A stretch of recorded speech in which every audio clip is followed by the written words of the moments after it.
everyone, and welcome to this meeting of Invercargill City Council. Welcome to everyone in the chamber, and there's a large group in the chamber today, and welcome to all of you who are joining us from home.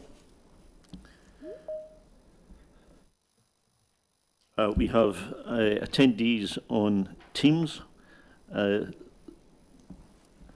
Lisa Thorne, who's actually won't have joined us yet, I suppose. Mr Mayor, she's just arrived onto Teams, Okay. and Councillor De Vries is also on Teams today. So we have Councillor De Vries and Lisa Thorne on Teams.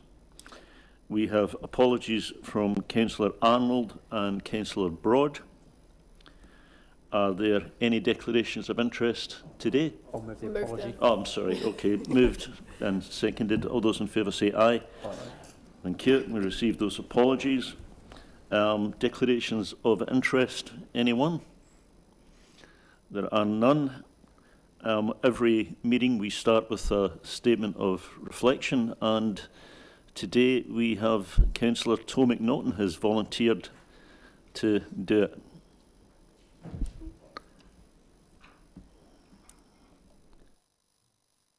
Thank you, Mayor Tom.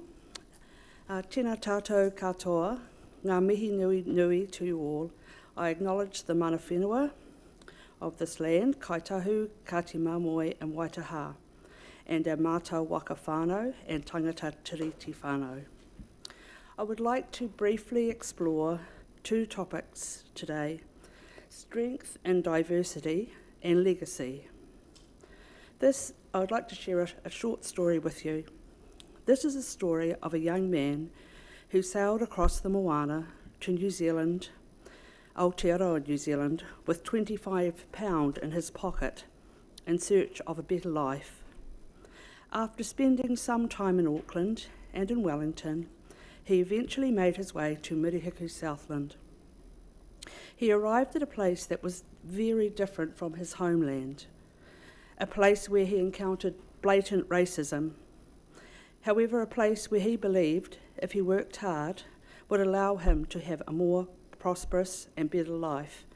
And it did. That man was my dad, Mai Tuato'u, who passed away last month. A man of hard work, integrity and humility. Waihopai Invercargill is a very different place to what it was 60 years ago. However, people like my dad are still coming south in search of a better life. Whether they be the young person coming to study at SIT or someone from the Congo who lived in a refugee camp for 27 years before coming to live in Invercargill. Invercargill is a place of increasing diversity, race, culture, gender, sexuality and financial means. There is strength in diversity, and we are all the better for embracing it. No one lessens who they are by learning more about others.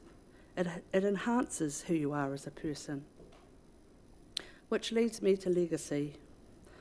This week we celebrate Murihiku Polyfest. 10,000 performers from Southland, Otago and beyond, with over 50,000 spectators. Polyfest is something that is a legacy of those brave people like my dad who came in search of a better life. There is strength and joy in diversity. If you haven't been to Polyfest, I strongly suggest that you do. It's on this week, and there's shows tonight, tomorrow night, and on Thursday night. As a council, we've been surrounded by a lot of noise. However, the decisions we make need to be looked at through a lens of legacy. The decisions we make today should be looked at through the lens of our tangata whenua, who use a lens of 25, 50 or 100 years.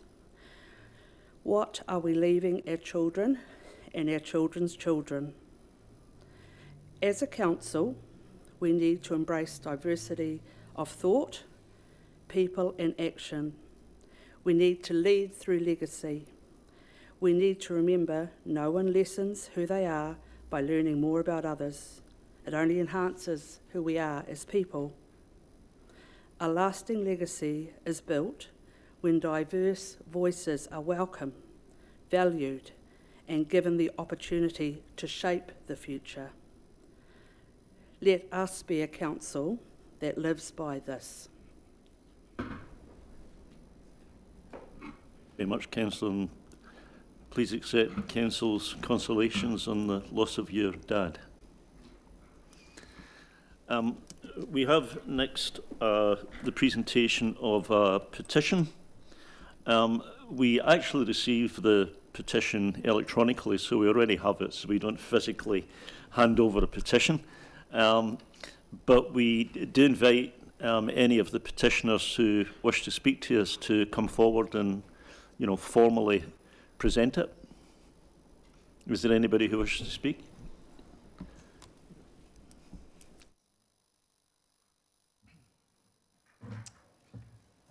Mr Mayor, councillors, my name is Brian Clearwater, and this is Siren Palliser, who will hopefully answer all the questions that I can't. And So welcome. Just so you know how this works, you can speak for 5 minutes. We can then ask you questions for 5 minutes, if there are any, and then, we receive the petition formally by resolution. So the floor is yours for 5 or 10 minutes, actually, Brian. great. Thank you, Mr Mayor, councillors. Hope you can hear me okay. Yes, we can. But do lean into the microphone, though. So, my name is Brian Clearwater, and I'm a local member of the Palestine Solidarity Network of Aotearoa. I represent the people behind me, the almost 1,200 people who signed our paper and online petitions, plus members of our migrant community who feel their immigration status is at risk when they join our public demonstrations. Our petition asks Council to make a small change to its procurement policy, to not do business with companies the UN lists as involved in illegal Israeli settlements on occupied Palestinian land. Alongside our petition, we have statements of support from a dozen businesses, including the local Labour Party, New Zealand Council of Trade Unions, Southland Islamic Trust, Invercargill Quakers, and the combined Catholic priests of Invercargill and Winton. As the Mayor mentioned, a similar motion was brought last year when the vote was even. Since then, however, there's a new council.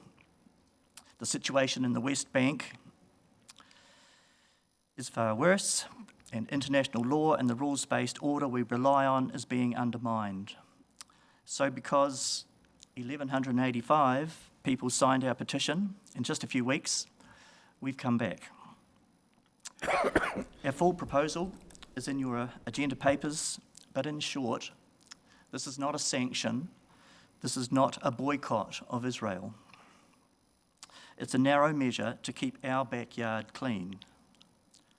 We're asking Council ensure ratepayers' money isn't spent with companies involved in settlements the United Nations and our own government consider illegal.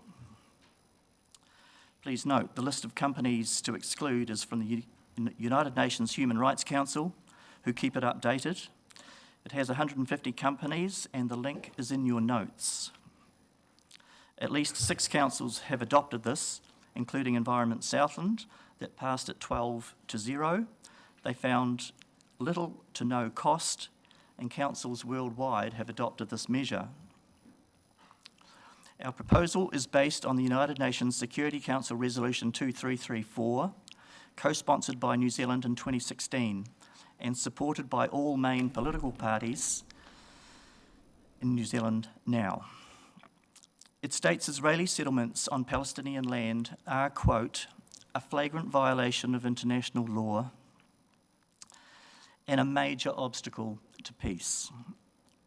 In July 2024, the International Court of Justice reaffirmed that Israel's occupation breaks international law on apartheid and gave Israel 12 months to withdraw.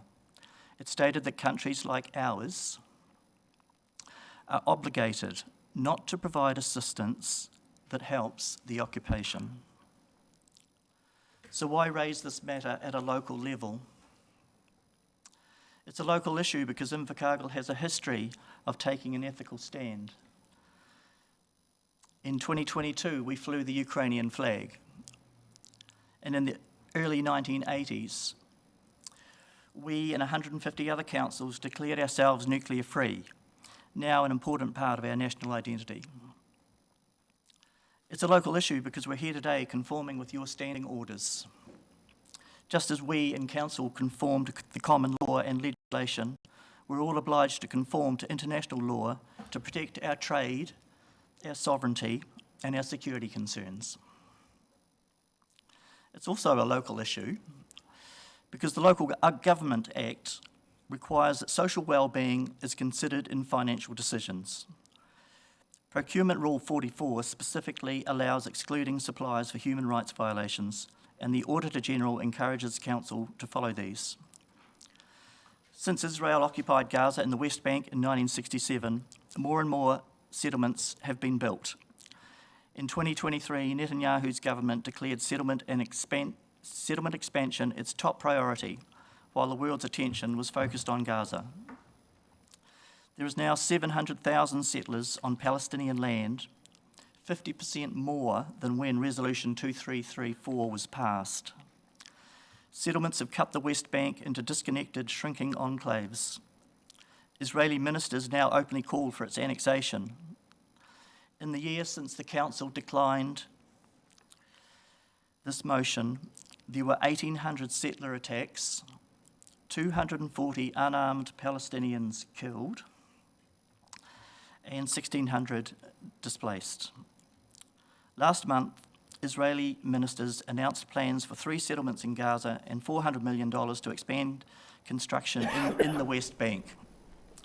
We must ensure that we are no longer complicit. To conclude, this measure is small and it's doable. The UN made this list specifically for this purpose, and it aligns with other councils. It sends a strong message, but one that shouldn't need sending. Just as we don't trade with designated terrorist organisations, we shouldn't trade with companies involved in these war crimes. When this was proposed to the previous council, the staff report recommended council adopt it. We assume that this report needs updating, so we respectfully ask council to commission an updated staff report and bring it back to the council for the next meeting. In closing this appeal to the council's wider responsibilities, I'm reminded of a quote from someone much more eloquent than myself.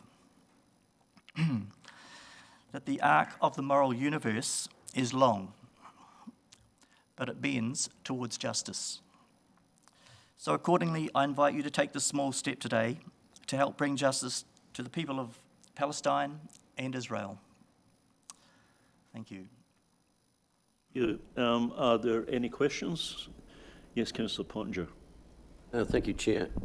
My question is, look, that list of 158 companies is quite easily found, the UN Human Rights List. Have you asked Council directly, Council staff, if we are using any of those companies that are listed? Three are quite prominent, I didn't realise that. Sure. So have you asked that question? The question was asked when the list was updated in 2025, and since then we now have 150 companies. It says 158, but Now, yeah, it's just been it's updated. just been updated. So have you had an answer back from Council, whether we do or don't? We haven't. I think that a staff report would need to be generated to just find that out, especially because it's been updated. I believe the last staff report came back and suggested that Council wasn't doing businesses with those companies at the time, but I can't guarantee that. That's fine. Thank you. Thank you, Chair. Councillor Bond. My question is somewhat similar to Councillor Pottinger's. So when we first reviewed this and had you come and present to us, a question was put to our staff, were we currently dealing with any of those listed companies? And the answer came back that since 2021, this council has not dealt with any of those companies on that UN list. I don't know if we can ask that question again to our staff to clarify that even more for you. But at that time, when you presented, that was the case, as I understand it. The list has been updated, just to say. So there are different companies on there, yeah. So this was the case in some other councils as well, but they decided that it's a due diligence step. It's proactive rather than reactive, and yeah. The time to raise that with officers is during debate. It's unreasonably asking because obviously they need to go and find out. So we'll, Councillor Tom McNaughton. Sure if this is the right place, but I want to move that we call for a report to... Well, no, you cannot do that. actually at this point. I'll sum up Yeah. what I'd like to do actually in this case, because we have actually a speaker after this who's going to speak to the same subject. So I would rather actually, hear that before we have any discussion. So if there are no other questions, it is a petition and therefore we have to formally receive it. So if someone will move that we receive that, thank you, Councillor Tom McNaughton, and seconded Councillor Stewart. All those in favour say aye. Aye. Against, carried. Thank you. So thank you. So we do have we will talk a little bit about it after we have the next speaker. So we have a speaker under public forum, Conrad Broad, who I understand is going to read a statement from May Pick on this matter. Yep, that's correct. Oh. Yeah, so this is a short statement written by May Pick, a local Israeli woman and New Zealand citizen who's unable to attend the meeting today. Kia ora. My name is May. I came to New Zealand 8.5 years ago from Israel and recently became a citizen. I was born and raised, thank you, in West Jerusalem to a family descended from Eastern European Jews who escaped Nazi Germany in 1933. My maternal grandfather joined the Jewish armed gang, the Stern Gang, at age 17.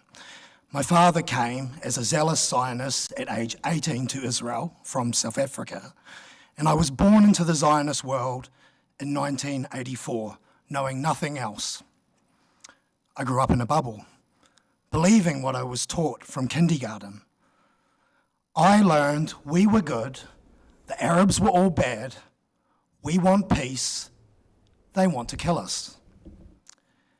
It was much later on I learned the truth. Bit by bit, the mask came off. The truth about 1948, 1967, the occupation, the reality of the so-called only democracy in the Middle East, shattered. 77 years ago, Palestinians were forced out of their towns, villages, homes, orchards. 58 years ago, Palestinians watched as the remaining bit of their homeland was brutally taken and their freedom stolen under apartheid and military rule.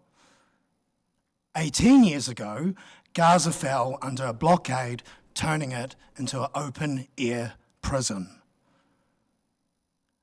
Now counting over 1,000 days of live-streamed genocidal slaughter of Gazan people, 73,000 plus people are now dead, and that's expected to rise. Watching the society in which I came from commit such hideous crimes with complete immunity makes me outraged, disgusted, and ashamed. Watching the Western powers support and excuse and cheer on is no less horrific. In order to bring the Israelis and their leaders to stop, international pressure must persist and increase. Israelis will not wake up tomorrow and realise they're doing wrong. 80% of Israelis are in support of the ethnic cleansing in Gaza, shown in the latest polls. My obligation is for justice. I will not excuse this madness. It is because of my ancestors being killed by Nazis that I will not bear to watch a Holocaust happen and say and do nothing. Malcolm X once said, Injustice anywhere is a threat to justice everywhere. Lowering our moral standards in the Middle East will affect the rest of the world. International laws are there to protect everyone. Once laws are proved to hold no accountability, we will see human rights everywhere break down.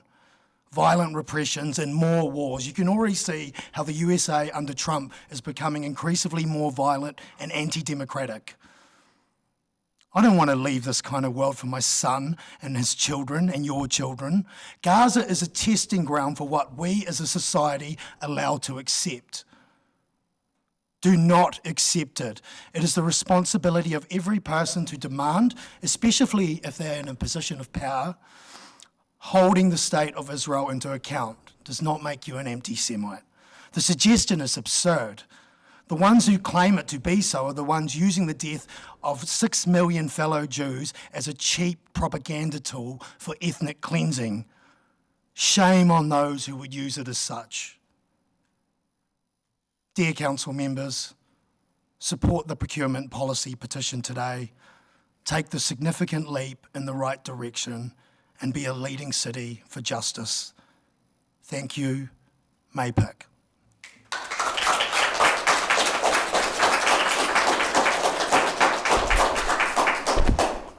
Do we have any questions for Conrad?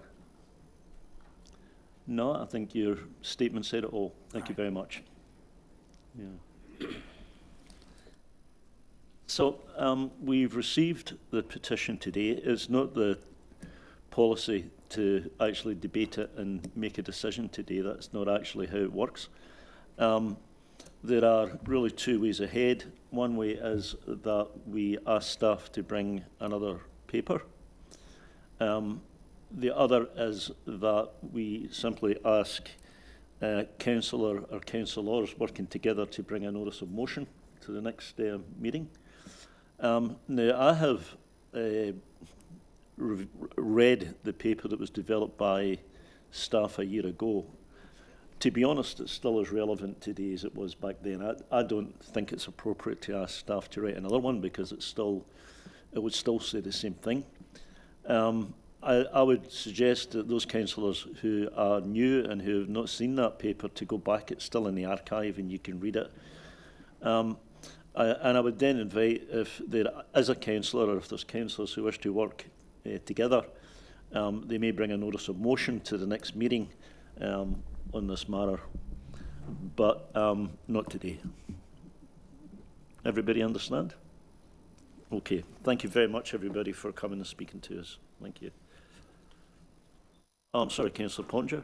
Look, I just had a question. Looking at the resolutions from last year, we didn't actually nail the question about supporting or using companies named on that human rights list.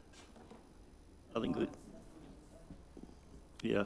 Councillor, I'm not going to debate it today. No, So, I'm just saying that yeah. this is not on the same ground that we did last year. This is asking for something different. So my interpretation of what you just said, I don't go along with it. So I'm saying that this is different from last year. They're It's actually asking for exactly the same thing, surely. well, we did not last year vote on the list. Well, it's exactly the same question that we were asked last year, and Well- the paper that officers produced last year is still relevant. So again, if you or another member wishes to bring a notice of motion supporting it, then you may do so. And I've got no doubt that at that time staff will be able to answer the question whether there's any. My recollection at the time was there was none. But since then, I noticed that there's been a couple of very significant additions to that list, which means that probably everybody in the world Well, in that uses case, Airbnb, for example. yeah, in that case, I will bring a notice of motion asking the very question, straight up. Well, you can bring a notice of motion. You cannot bring it today. No, I said I will bring one. Good. Okay. Yeah, I Thank didn't say I you. was bringing it today. So that's resolved. Thank you. I Yes. just have a question. What month was that in the agenda last year? So it came on in May. Your Worship, the petition came through, sorry, the public forum presentation was in May. 2025. The officer's report was presented to council on the 24th of June. So I did check, Councillor, if you do go into the archive, you'll find it's still there because I went in and read it. Yeah. Councillors, for the new councillors, just in case that's not possible, because sometimes there are restrictions around new councillors coming in when there's been a triennium term, please let my team know. We'll make it available. Oh, I never knew that. Okay, thank you. Councillor Deputy. I'm happy to move for receive the petition. I think we've already done It that. has been done, Councillor. We've Yeah, already, we've already done that. done that. Thank you. Okay, well, look, thanks very much, everybody. I'm just really grateful for the opportunity, so thank you. Thank Oh, you. okay. Thanks very Coming. much, Brian. So, we then have the acceptance of a late item, which is the young elected members who report. That is a minor late item. It simply wasn't ready in time for the papers to be published. So will someone move that we receive? Thank you very much, Councillor Denbury, seconded Councillor Stewart. All those in favour say aye. Aye. Against, carried. Thank you. So we come to the minutes of the extraordinary meeting of council held on the 23rd of July. Will someone move that we receive those? Thank you. Councillor Denbury, seconded Councillor Bond. Did you put your hand up? Yes. I'm trying to look that way. Thank there, you. I notice noticed that you're doing that, so thank you. So is there any discussion of that? All those in favour say aye. Aye. Against, carried. Thank you. Then we have the minutes of the meeting of council held on the 27th of July. And we're asked to confirm those. Will someone move that? Just a correction to the minutes there. It is recorded on tab 7, page 56, that in response to a question regarding clarity around the high energy coastal omitted the wetlands being included. It was noted that that was correct, and that just doesn't actually make sense or reflect the conversation. The conversation was, I asked a question around whether or not the high energy coastal and the wetlands option were being included as part of the investigation, and it was found, well, it was stated that that was correct. So if we could just correct the minutes to actually reflect that. The way that it's written is kind of an antithesis to itself. Thank you, Councillor. We will investigate that and correct that as required and confirm once it's been done. Okay, with that correction then, will someone move that we receive those? You move in it, Councillor Crackett? Happy to. That Thank correction. you. Seconded by Councillor Dermody. Any discussion? All those in favour say aye. Aye. Against, carried. Thank you. Then we have the minutes of the Infrastructure and Growth Committee meeting held on the 4th of August, and there are a number of recommendations to council attached to that. I'm happy to move those, Your Worship, with the clarity that some of those there that are coming through are specifically compliance costs, so entirely unavoidable. And the others are in relation to, as you can see, vandalism and some of the other things that we're experiencing. So, as I said, happy to move them all. So they've all been moved. Is there a seconder for that? Thank you, Councillor Dermody. Is there any discussion of either the receipt of the minutes or any of the recommendations? If not, all those in favour say aye. Against, carried. Thank you. Then we have the minutes of the extraordinary council meeting held on Tuesday the 6th of August. Will someone move that we receive those? Thank you, Councillor Boyle. Seconded Councillor Stewart. Any discussion of those? All those in favour say aye. Aye. Against, carried. Thank you. Then we have the minutes of the Community and Regulatory Committee meeting held on 11th August with a number of recommendations that came from that. I'll move that they're confirmed and the recommendations adopted. Will someone second that? Thank you, Councillor Dermody. Is there any discussion of those minutes or of the recommendations that are attached? If not, all those in favour say aye. Aye. Against, carried. Thank you. Then we have the minutes of the Finance and Policy Committee meeting held on the 18th of August with a number of recommendations to council that flowed from those. Councillor Boyle, are you moving? Yes, I'll move the confirmed and the recommendations adopted. Did you second, Councillor Tom McNaughton? Thank you. Any discussion of either the minutes or the recommendations that we have here? All those in favour say aye. Against? Carried. Thank you. Takes us to tab 12. Feedback to the Local Government Commission Southland on the local government reorganisation investigation process. And if I can get back into my... So, Rhiannon, this is in your name. Are you... Oh, you're there. Thank you, Mayor. Kia ora, councillors. So the next stage of the Local Government Commission process is to provide the formal feedback from council to the Commission. Obviously, there has been the parallel Head Start process, and so it's proposed to provide the attached letter and the Head Start proposal in full. And so really it is, I'll leave it there, Mayor, unless there are any questions. So can I just, Rhiannon, paraphrase by saying that the submission that we've written is based on the resolutions that Council has made over the last 2 months, really, since I think 4th of June, and then through to the Head Start that we resolved to put in. And that Head Start's actually attached to it, that document. So the submission reflects all of those decisions by Council that have been made since June. Is that correct? It does, that's correct. Good. So questions to Rhiannon? Questions at this point, please. Councillor Crackett. If I have to frame it as a question? Listen, you can wait until we get into discussion if you want. Is there a reason? Is there a reason that the submission doesn't stipulate anything in relation to the last resolution that I proposed, that was that council notes that the submission of the outline proposal does not constitute any final reorganisation proposal, and that council reserves its pending pending completion of detailed financial representation, legal and all of the bits and pieces analysis. And the reason why I ask that is that the letter itself does stipulate that council was unanimously in support of a One Southland wide unitary model on that date, and we were, at my recollection, and I know my own preference, was that we were unanimously in support of progressing the One Southland wide unitary model forward to the analysis period, and that here, therefore, that's why we all voted for it to go through to that next stage. I don't necessarily agree with the entirety of the model as it stands in the paper now. So my preference would be that that is reflected in the letter.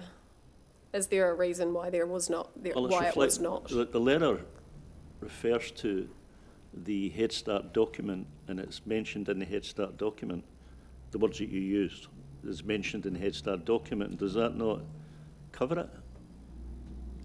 The resolution was made on the day. I'm not aware that the words of the recommendation, the Head Start proposal was amended to reflect the words of my presentation. Are you able to clarify that? Resolution. I thought it was. Through you, Chair, yes, I can clarify. So on page 133 of Board Books, under the conditions, there's the wording relating to that this does not constitute the approval of any final reorganisational proposal, and that it reserves its position pending completion of detailed financial representation, legal and community analysis. And so that is the reason, as the Mayor says, that it's not in the letter to the Local Government Commission, it is in the proposal itself. It's at the very end, under conditions. I wasn't aware that had been amended, and I didn't notice it, so thank you very much for bringing that to my attention. Yeah, I'm happy with that on that basis. Thank you for clarifying. Thank you very much. Councillor Stewart. As far as when the Gore Council was pulled out of our one council for the Southland, has that made any difference to any of the documents that were we're putting through? I'm sorry, say it again. I couldn't hear you, Councillor Stewart. You're going to speak into your microphone. You turned your head just at a bad moment. With Gore Council pulling out of our agreement, more or less, with them, has it made any difference with the documents we're going to front? So through you, Chair, no, it doesn't, because we've already submitted, and so the proposal is attached as submitted, and no doubt Gore District Council will also deal with this matter in their feedback to the Local Government Commission, should they wish.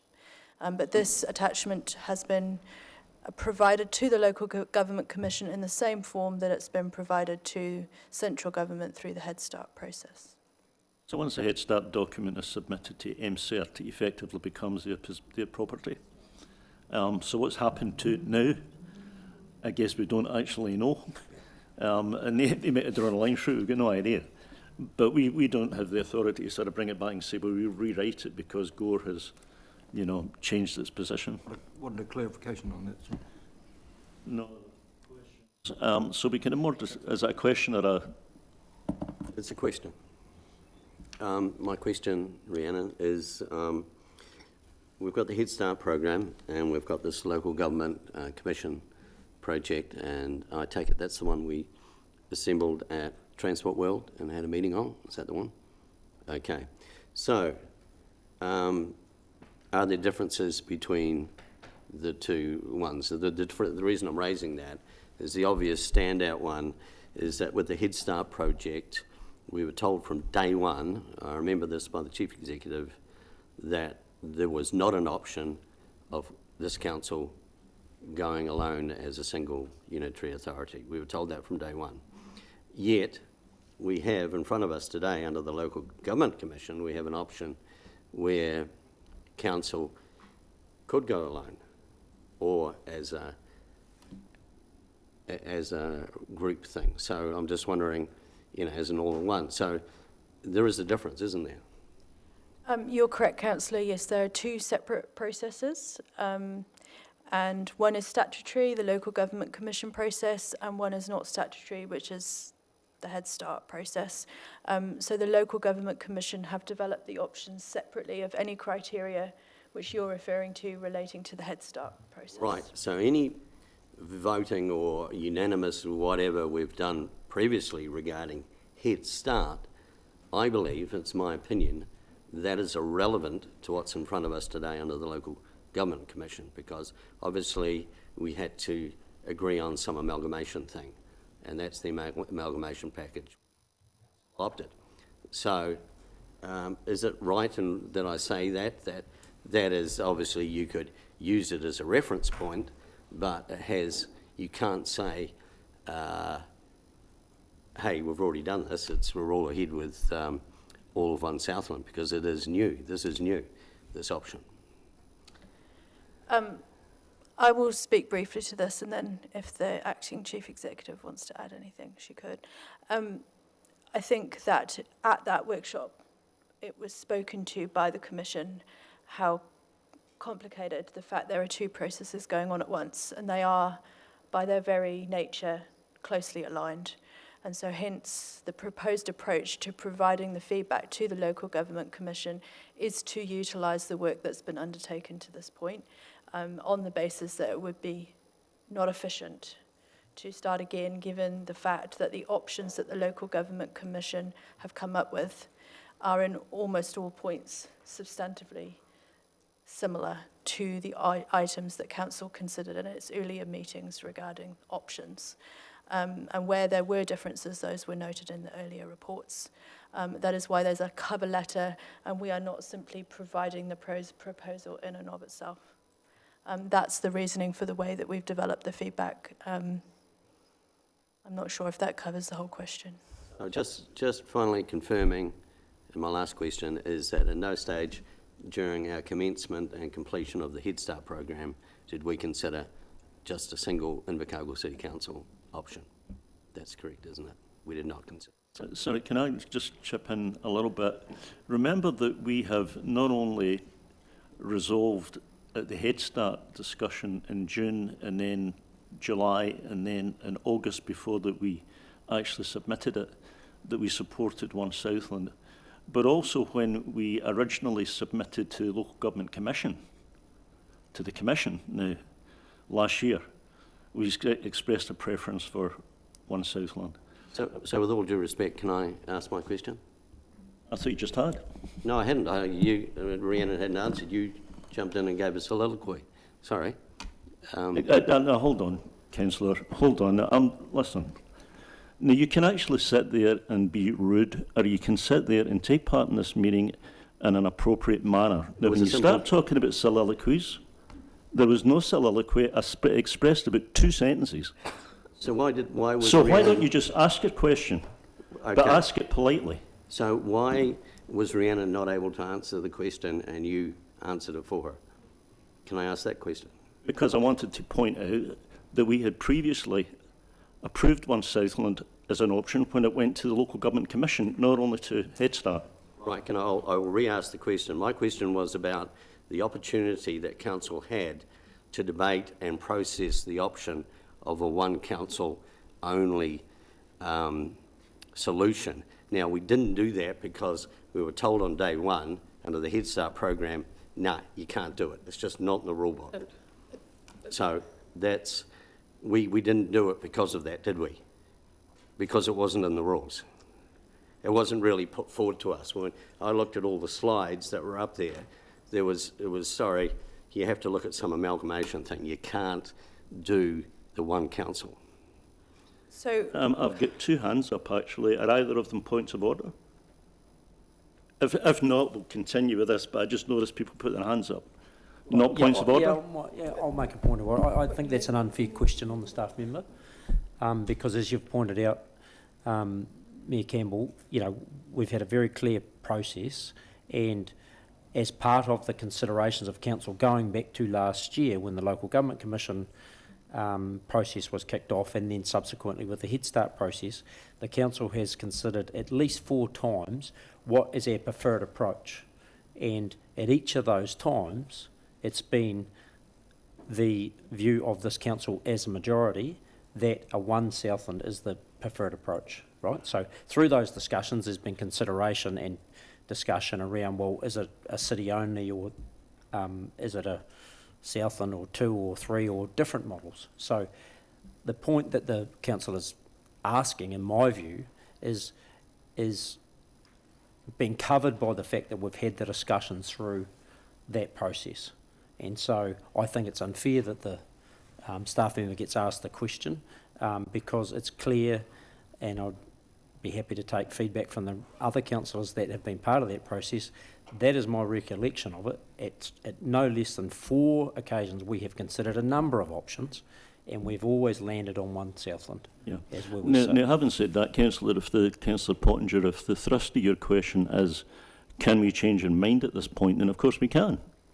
There's absolutely nothing to prevent it. No, that is not the thrust of my question. My question was that staff have put an enormous amount of work into this, and it's been unbelievable, and it's consumed a lot of time, the Head Start thing.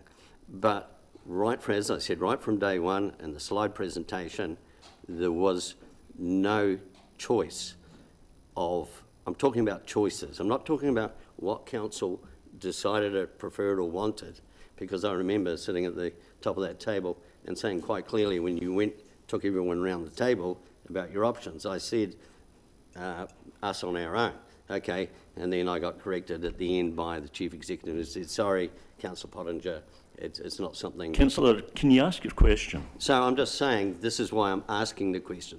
I just want to know that we never went that way. It never really came up under the Head Start because it wasn't part of the rules, and that's fair enough. But now, under the Local Government Commission thing, it now appears as an option.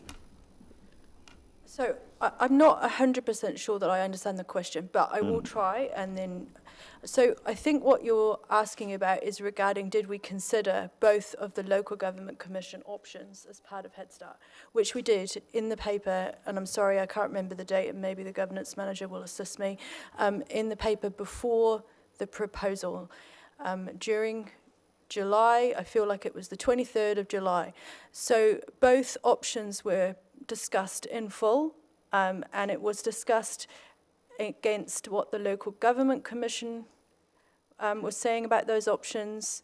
They were assessed vis-a-vis the Head Start criteria, and they were also assessed vis-a-vis the Ngāi Tahu principles and the Environment Southland principles. So there was a full analysis of both the 1 unitary and 2 unitary. So I hope I've understood the question, but I'm not 100% sure. No, look, I appreciate your effort, Rhiannon, and I know the work has been immense. And that is all I have to ask. Thank you, Chair. Thank you. Any other questions, Councillor Crackett? I was just going to talk to the point, but it appears that it's been relatively covered now. So I think what we do is we have a move and a seconder for the paper as it is. Sorry, I suppose we've got to receive it first, don't we? No, we get a move and a second for the paper as it is, then we can open it to debate. Are you moving? Yeah, I'll move it, yeah. Councillor Demery, seconded Councillor Ludlow. It's open for debate. So I'll ask not a question, it's probably a debate. It did seem to me that when we covered the 2 council option, it would have been helpful to have made reference to the concern we have about the Rete River specifically. So there is a general comment about river catchments and concern about splitting those. But we do have, this council does have a particular concern about the Rete and the concern we have about, drinking water, the impact on the estuary, the risk of flooding. And I just thought it might have been helpful in that paragraph on the fairly short section on the 2 model to have highlighted that issue. Thank you, Mayor. So yeah, we absolutely could add additional detail. I erred towards brevity given the length of the Head Start proposal itself, and that matter was discussed at length at multiple times through the proposal, just because of the structure of the government feedback requirements. But it absolutely, as the resolutions or proposed recommendations note, any changes that the council now requires could be made. I think it's worth highlighting that, because we actually don't know which way the Commission are going to lean. If they were leaning in the direction of the 2 model, then that would be the main issue for me that we'd want to have addressed through the way they design the 2 TAs. Yeah, Councillor Demery, you want to comment? Yeah, thanks, Mick. And I agree. I think it's such a critical piece of the puzzle that we have to call it out very clearly, maybe not in significant detail, but it is a really big concern for the city if we don't have control over the Rete, given the importance it plays to the city, not only with our water take, but equally, with our estuary and all those other things. So look, yeah, I absolutely agree. It needs to be very clearly pointed out to the Local Government Commission that that is a significant risk and concern to the city. Any other discussion? So I wonder if how the committee would, how council would feel about a paragraph or a sentence, really, even being drafted in there to be approved by me as a change, because if we're approving the remainder of it today, then if we were adding a sentence, then that would need to be an additional sentence. Or would you prefer that we take a short break and draft it now? Okay, so yes, you prefer to take a short break? Yes. Okay, so let's take a 5-minute break, and that'll allow Rhiannon just to add some words to what we're looking at the moment.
Abby, and the other which Councillor Bond raised, which is that where we mention financial information, we should reference the fact that it's based in Environment Southland modelling. Rhiannon has addressed both of those matters by some additional wording, which I'm assuming is going to appear on the screen magically Worship, any it's going moment. to magically appear up on that screen in like 30 more seconds while I just get the resolution worded with Michelle. Okay. And the process is, we already have it moved and seconded, I believe, didn't we? Councillor Dermody moved and Councillor Ludlow Okay, seconded. so when we see the words, then I'll ask Councillor Dermody and Councillor Ludlow whether they're comfortable with the proposed amended words. And if they are, then we can proceed. Kia ora, me Tom. I can't see the screen, so can you please read it out as well? Sorry. Councillor De Vries, I'll read it out once we've got it written up for you. So the proposal is to add these words. Did everybody get that? That was the first edit. We've got to format it now, Your Worship. Yeah, okay.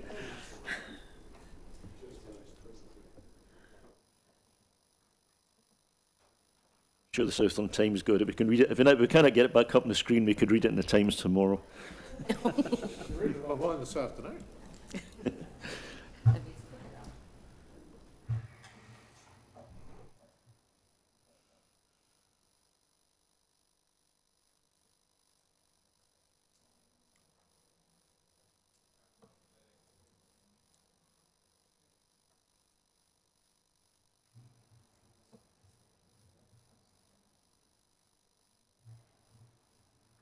Right, councillors, there we are. Councillor De Vries, the wording is a new resolution number 3, which will say, with the addition of the following words, and that referencing to resolution 2, which relates to the letter to the Local Government Commission. I can't read that now with my glasses on. Council places particular importance on the governance and management of the Oreti catchment, given that the city relies on the healthy and resilient management of this area in order to support sustainable development and growth and resource availability for the city. And then as a second addition, which relates to the financial modelling reference in the letter, as determined by the financial modelling commissioned by Environment Southland. It's just providing clarity to the nature of that financial modelling we are referencing in our letter. So thank you, Your Worship. So, Councillor Dermody, you moved this originally. Are you comfortable with adding those words? Strong enough would be my question, like particular importance. Doesn't feel strong enough. Suggest a different word. Significant. Extreme importance? Utmost? Utmost? Significant importance. How about places?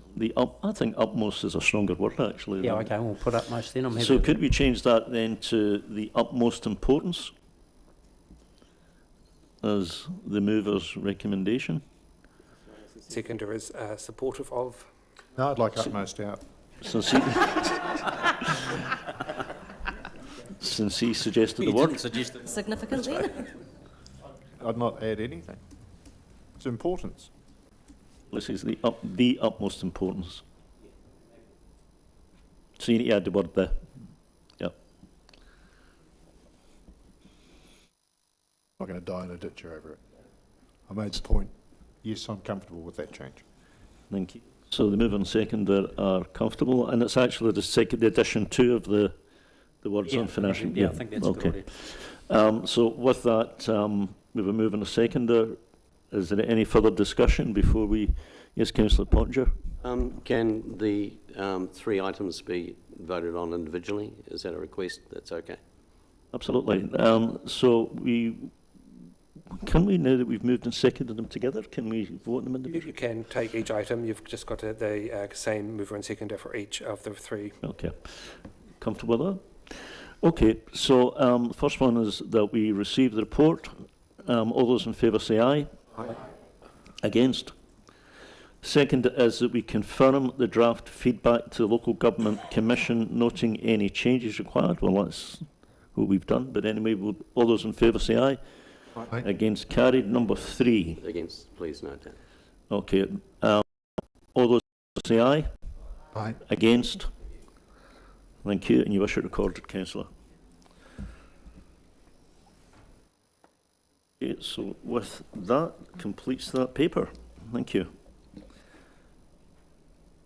Next paper is the tab 13, the policy planning update, and Lisa is going to speak to this if you're still on. Oh, you're there. Hi, Lisa. Yeah. Shannon's in person, Your Worship. Oh, I was going to say, well, I'm not wearing my glasses actually, so. Thank you, Your Hi, Worship. Shannon. And Lisa. Kia ora, Mayor and councillors. As you all know, there is a heck of a lot going on in the planning world right now, primarily due to RM reform. Joining remotely is our consultant planner, Lisa Thorne, who will now provide a brief overview as to ICC's major policy planning projects that she's identified in her report. Thank you, Lisa. Thank you, Shannon. Can everybody hear me okay? Yes. Wonderful. Nice to be presenting another report to you, but this time remotely. Shannon was correct. There is a lot happening in the policy space, so much so that we were sending emails backwards and forwards late at night yesterday to make sure that we could try and give you the kind of most up-to-date update as possible. So what we'll do is I have the update paper in front of me. Shannon also has some slides that she'll bring up on the screen as well that we'll be able to move through. And anything that's more recent or has moved on since the report was drafted, we'll be able to verbally update you on that as we go. So Shannon, I can't see the screen. They have the slides up, Lisa, so probably Great. if you just follow along on yours and let them know when to change it like we did last time, it will hopefully go smoothly. Michael gives us a thumbs up. Okay, so if Michael, if you could move to slide 2, please. So it should be the slide titled Resource Management Reform. The order of the slides follows the paper that you have in front of you, and so you should be able to follow it that way. This isn't the most recent one, sorry, Lisa, that we sent, so I'm just going to fast forward to the one that you want. Oh, yeah, no worries. Oh, whoops. Sorry, how do I get You it let back, me know when Michael? you're there. Maybe it just flipped up. I did just kill it. Sorry, Michelle. Right, Lisa, the councillors have got the most recent copy in front of them in hard copy, so if you want to start talking, Shannon will catch up. Yeah, okay, thank you. So the report to you is split into kind of 4 different topics, really. The first topic is around resource management reform and select committee report update. The next thing we'll talk to is the Murihiku Regional Spatial Plan process and the really early work that some of the staff from the different councils are underway with that. The third is the district spatial plan, so ICC spatial plan mahi, and then the fourth is plan change 2, which was the housing plan change. Appeals closed for that yesterday. So on resource management reform, you might recall at the start of the year, Council had prepared a submission to government on the planning bill and the environment bill. Council had sought a number of changes to those 2 bills. Key themes were really around making sure that they formed a cohesive package, that there was better enforcement and elements intended to unlock growth, and better tools to enable Council to do that well. There was some opposition in terms of some of the more complex parts of the bills that would introduce additional consenting complexity. A lot of that centred around the concept of regulatory relief, which is a new concept on the bills. And then there were a number of other submission points too. Some changes have been made to the bills to reflect Council submission.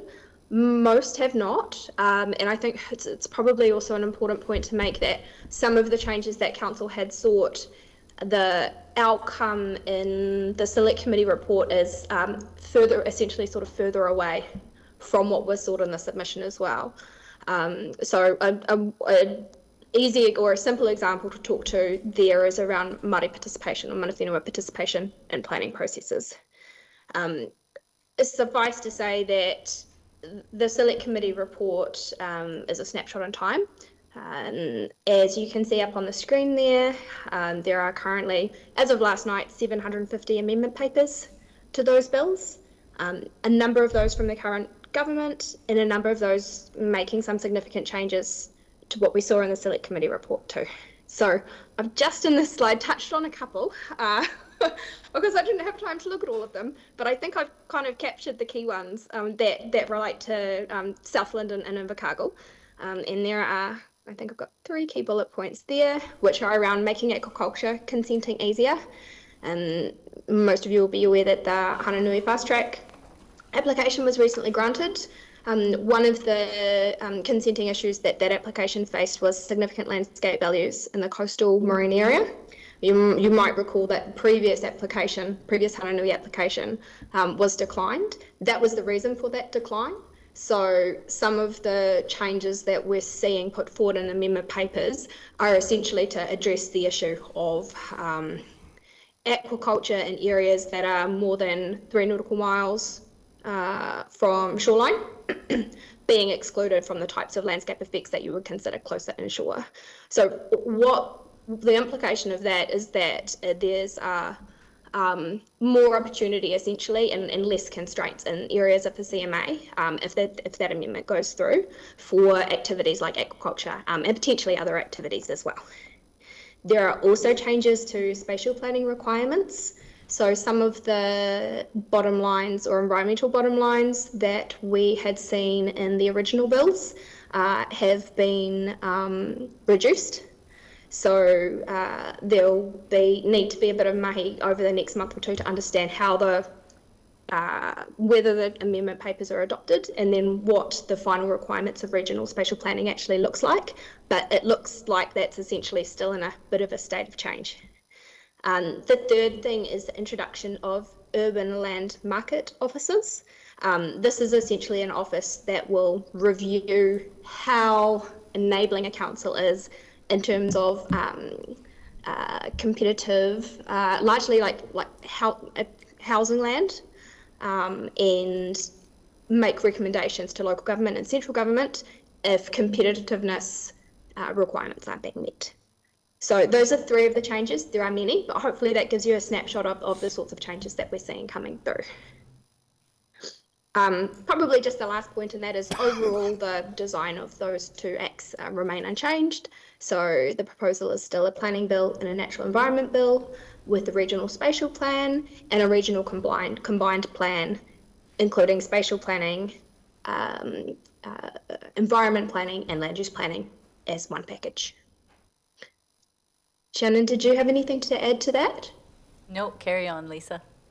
Great. If we can move to the slide, it's slide number 3 in my version. Is that the how they work together one? Yeah, that's the one. So hopefully on the screen now you have a bit of a diagram that I've attempted to show how all of the different planning processes that the Murihiku councils are underway with or haven't started yet fit together. So up the top you'll see there's a timeline. We're in 2026 now. Southland District Council, as you know, are going through a community spatial planning process. Their timeline is that they'll have that finished early next year.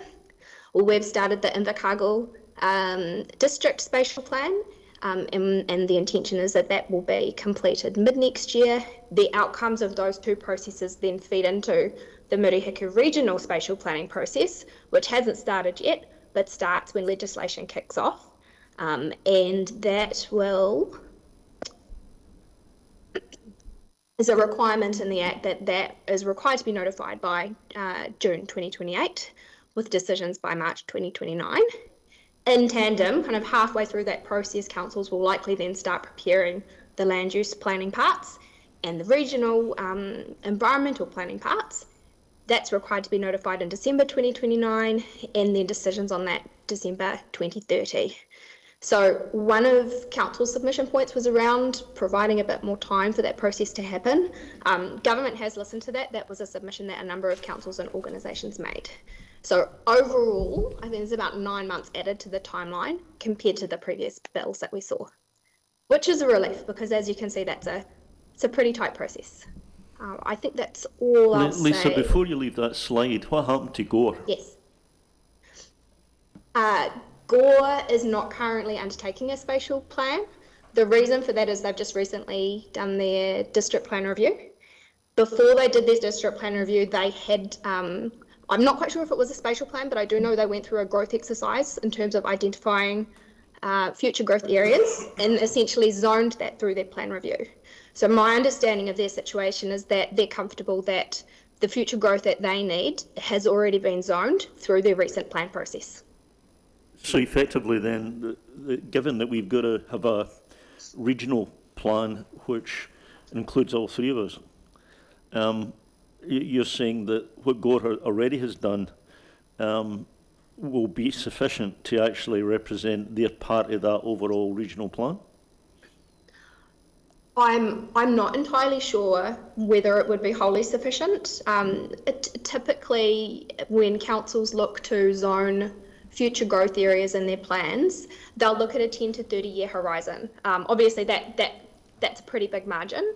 If Gore has only looked at a 10-year horizon, then they'll still want to, through the Murihiku regional process, look at years 10 to 30. But it may well be that they looked at 30 years when they did their district plan review. I'm just not entirely sure of that, so I couldn't answer to that level of detail. So sorry, just to keep going with that question, my understanding is that the region is required to put in a regional plan, aren't we? So is a regional plan going to be deficient? That despite whatever SDC do and we do, if Gore are not part of that, then we have not got a regional plan and therefore will fail in terms of, the tests that the government will apply. So Gore will certainly be a part of that. And that's probably something that I can change on this diagram here, is to essentially show their existing district plan feeding into that process. The intention of the diagram in front of you is essentially just to show how spatial plans feed in. Their district plan provides for their growth at least for the next 10 years. Yep. Them not undertaking a spatial plan won't negatively affect the regional spatial plan, how you just mentioned, Mayor. It just means that because of the district plan, as Lisa has just mentioned, they already have a lot of that data that they're going to need to feed into that regional spatial plan. So I don't think it's a worry that they'll be lacking in what they bring into it. Yes, I'd agree with that too. Next slide, Lisa. Where do you want to go? Yes, next slide. So if we can head to... Do you want the map or the work stream flow? Bring up the map, but I'm just looking at the paper now. I might just talk to something briefly on the bottom of page 2 around that upcoming Murihiku Regional Spatial Plan. So that would be required, obviously, by the bills that aren't acts yet. At this stage, we're aware that it's likely to the act will likely land sometime in late September. We won't know its final form until then. Once that happens, the first step for all of the councils is to establish a joint process agreement. Staff have started working, and staff from each of the Southland councils have started working on a draft for that now. We do have a workshop scheduled in your diaries for, I think it's the 8th of December, to have that joint workshop with the other councils. Before then, Shannon and I will be, and Jonathan and Michael, will be coming back to you likely November to essentially workshop all of this in a lot more detail. So when you go to the joint workshop in December, you'll be prepared with, okay, this is exactly what regional spatial planning is now. This is what the new acts will require. These are the things that as a council we'll need to make decisions on or be aware of going into that joint workshop. So expect that there'll be a workshop in your diary soon around October, November time. All right, we have the map up now, Lisa. Great, thank you. So the next update is about Invercargill City Council's work on the district spatial plan. So the map is really just a recap that there are kind of 3 key spatial areas that we're focusing on. Your urban area, your urban surrounds, and Bluff, Amaui, and Tiwai. In terms of process update, the first round of engagement is underway.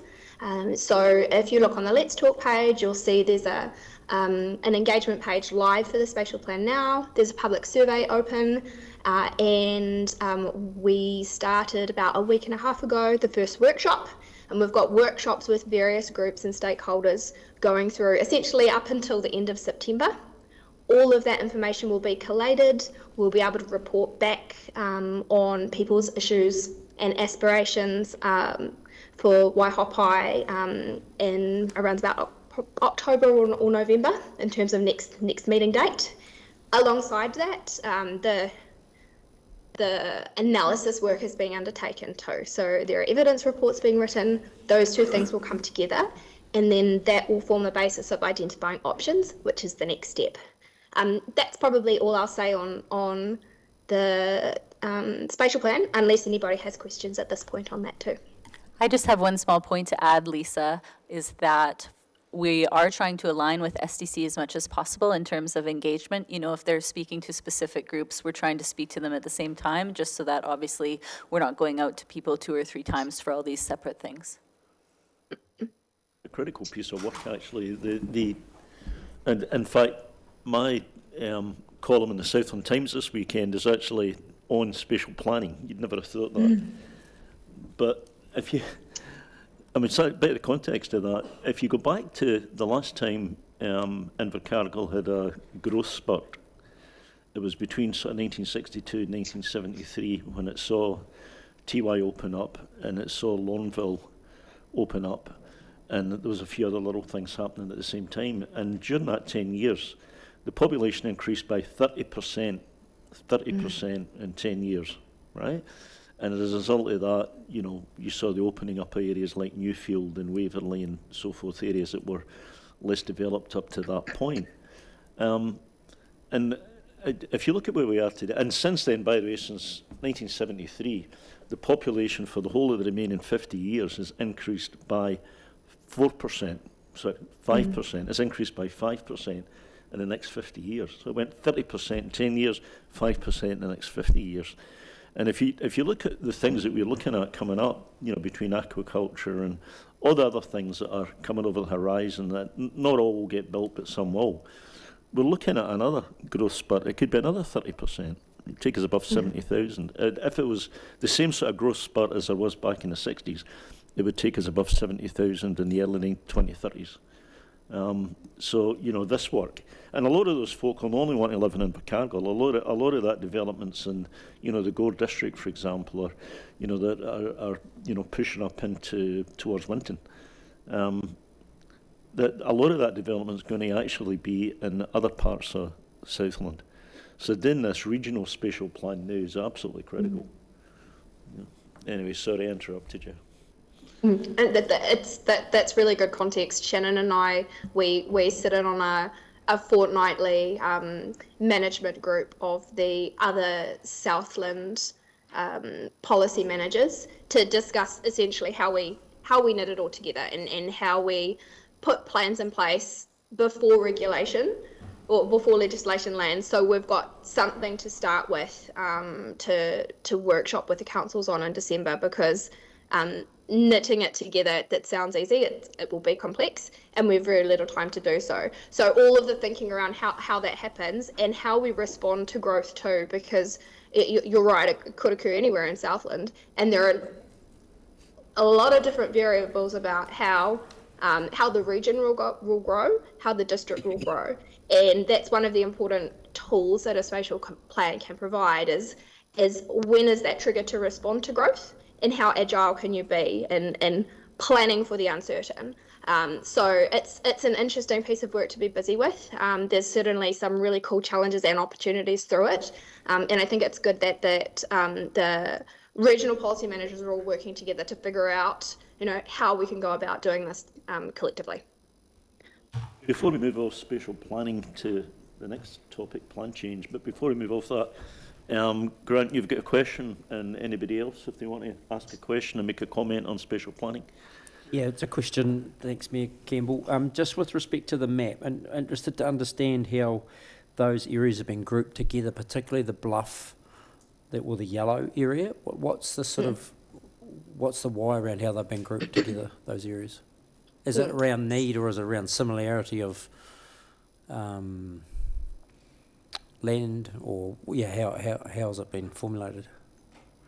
So the short answer is sort of both. The genesis of the map comes from the workshop that we had undertaken with the councillors back in, and that was with Te Ao Marama, and you'll recall some of the other entities too, back in May. Through that workshop, we didn't have Tiwai identified within that area, but the purpose of the Maui Bluff area was to identify that they're quite distinct communities from Invercargill, and they have different issues and challenges in those communities, and they also have quite significantly different opportunities too in terms of future growth and economic development. So that was the primary purpose for identifying them as a kind of a distinct area to look at. Obviously, as a district, we'll be looking at it across those three areas, but what splitting it up in this way means is that we can identify some targeted spatial improvements and key moves for Bluff, for Maui, for Tiwai. So that's the reason behind it, essentially.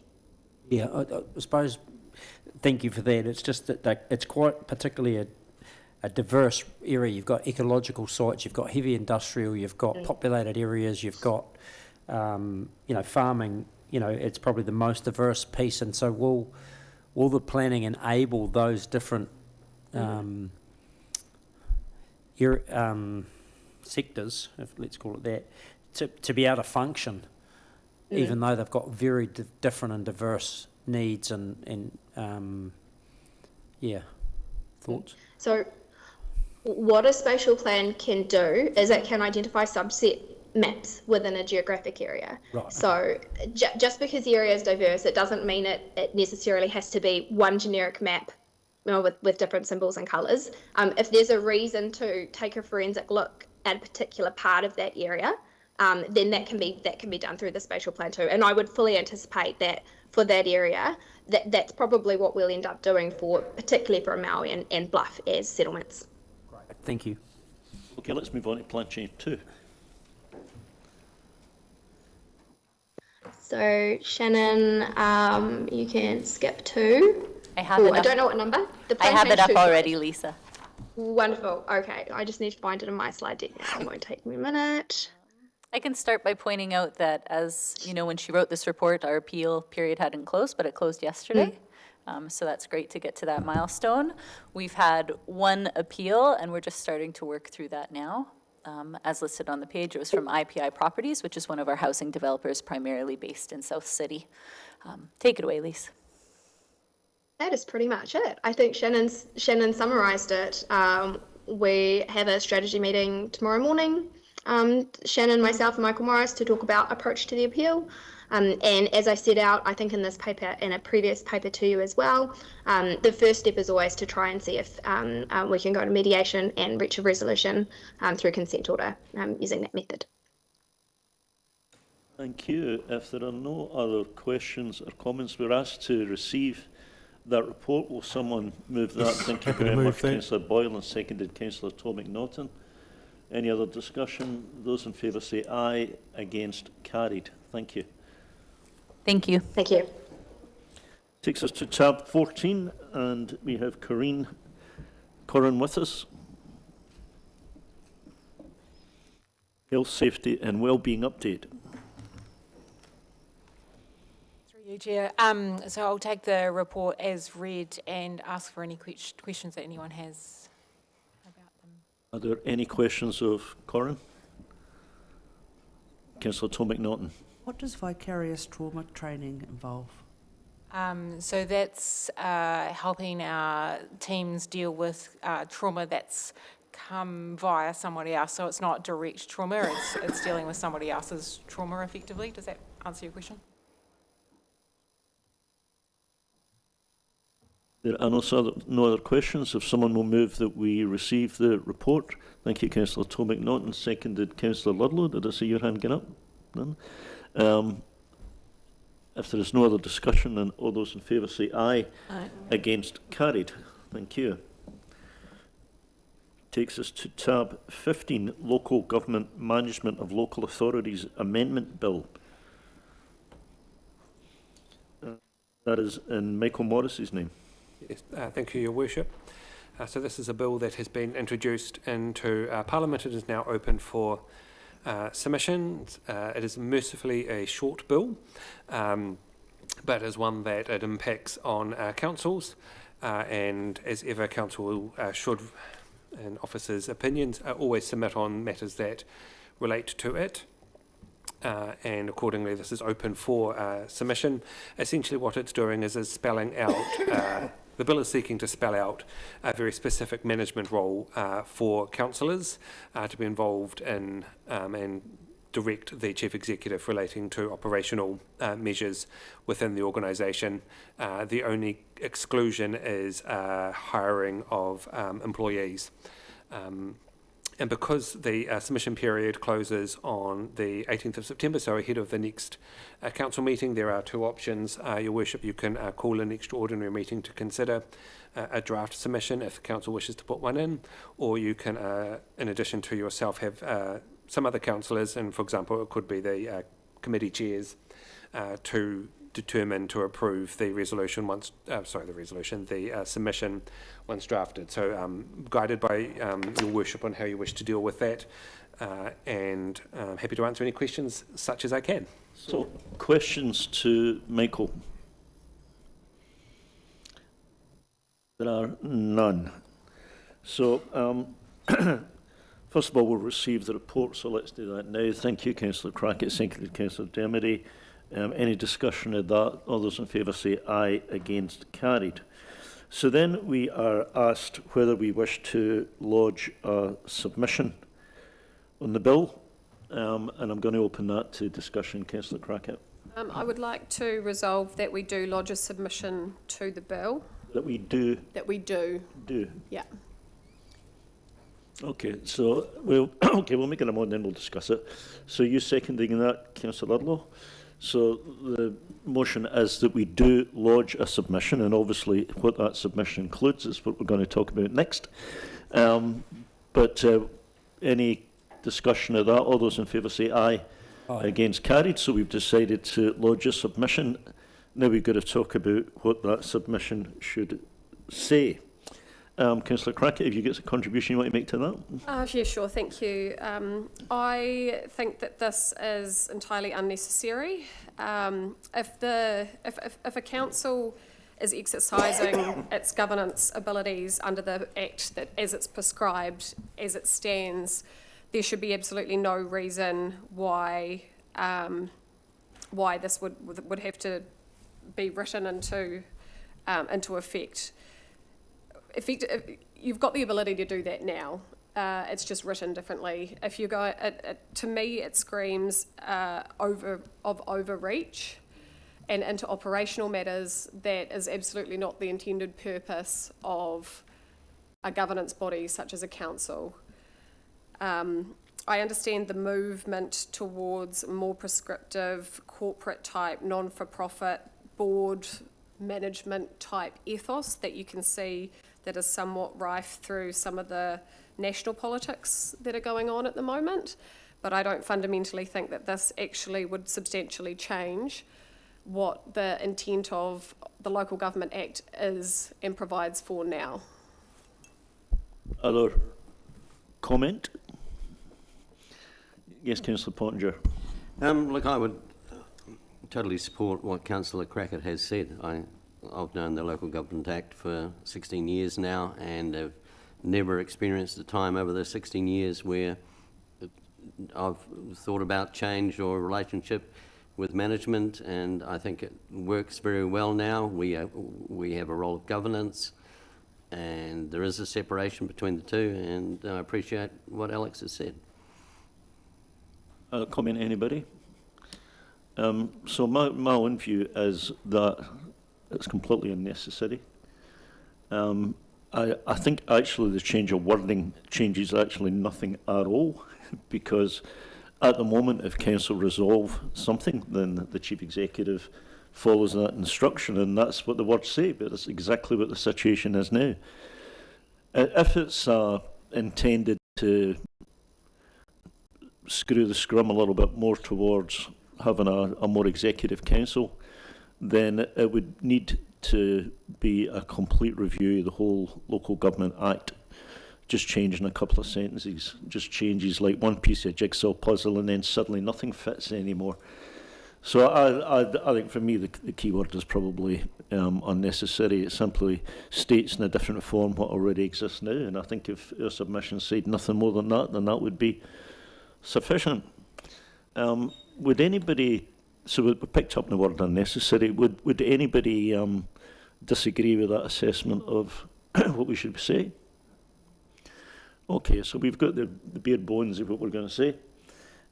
It's suggested that, it's very simple, but somebody has got to approve it, so it's suggested that if the wording is of that form, that the suggestion is that the mayor and councillors approve the submission without calling an extraordinary meeting of council. I would propose that if we are going to do that, that since the Chairs Committee already exists, that's a logical group to do it. Would anybody have any objection to that idea? Based on unnecessary. If it's different than that, then we would, you know, Councillor De Vries, and then I'll take Councillor Bond. Councillor De Vries. Thank you.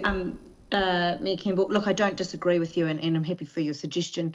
The only thing that I may suggest is you've noted it's unnecessary, and I feel that that wording isn't strong enough, and I would encourage the chairs, if they're going to be writing the submission, to actually go beyond that, because I think that this is a as Alex or as Councillor Crackett said, this is an overreach. I think that this opens councils up to unnecessary personal grievances. So I think that there's a lot of risk in this change that should be acknowledged in a submission.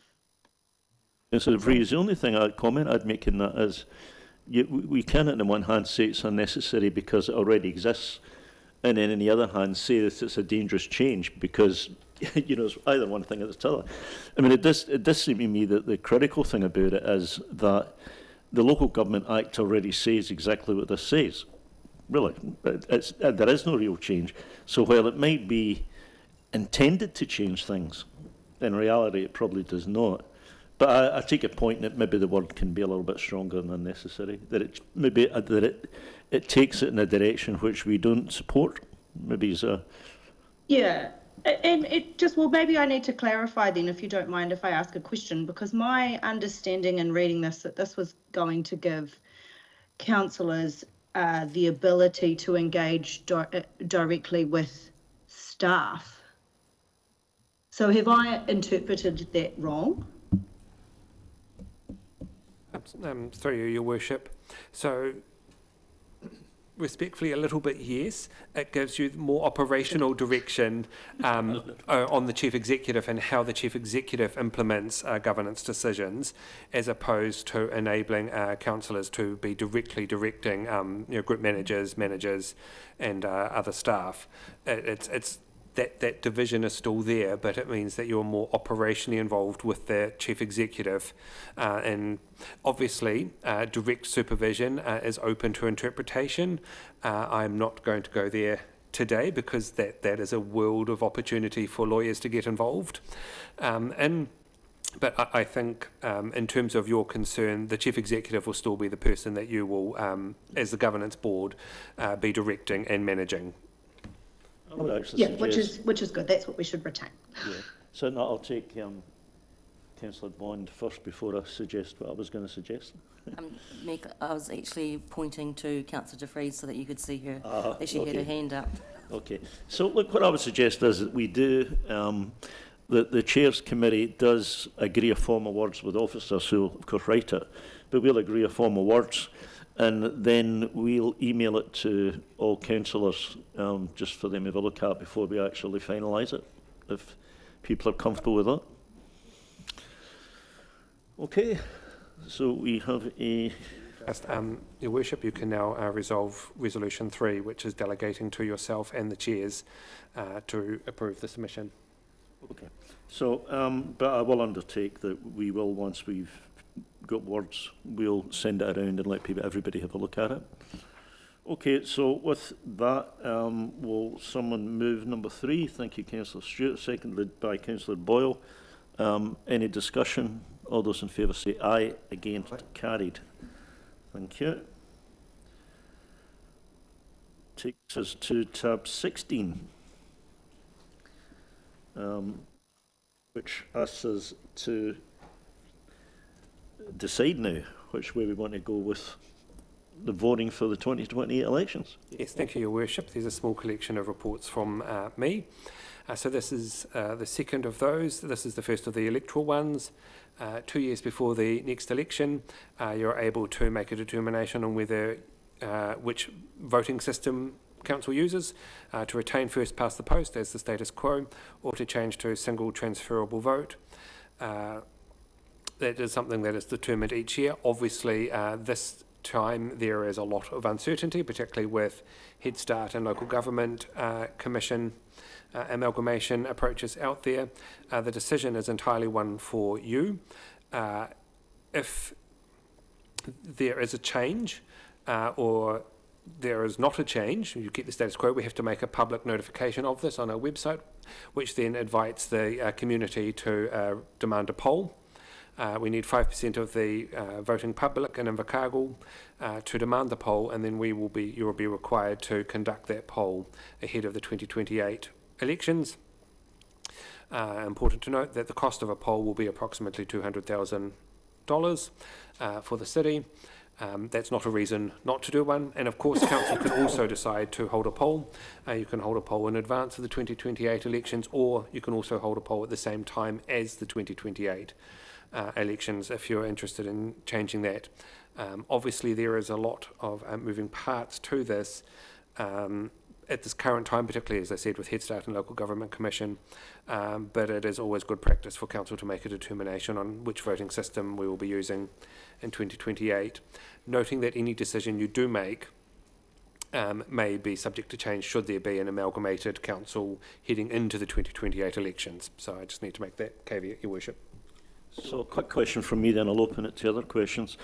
Have either GOR or SDC determined this yet? Have they resolved? I don't believe, I think everyone's staying status quo, Your Worship. Okay. And both of those are first past post, aren't they? Everyone's first past the post in Southland at the moment, Okay. including the Invercargill Licensing Trust. So secondly, if there is an amalgamation which is mandated, or which is a consequence of a vote, and that would then bring together councils which might have different systems or may have opted at this point to have different systems. How would that be resolved? Through Your Worship, the answer unfortunately is going to be it would depend, which is never a helpful answer. If it was a Head Start amalgamation, then that would be determined by the bespoke orders in council as to which voting system would be adopted, and that would be determined, as I understand that process, by the MCERT Ministry as well as the councils concerned.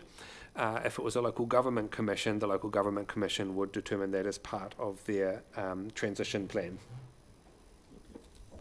So then the only time that our decision today would have any effect would be if there was no change through until the 2020 election, because either method that you just described, it's mandated which way we... There will be a change. If there's Your Worship, yes, if there's an amalgamation of any variety, then there will be a change.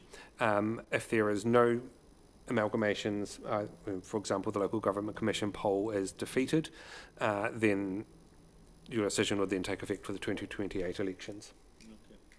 So other questions to Michael?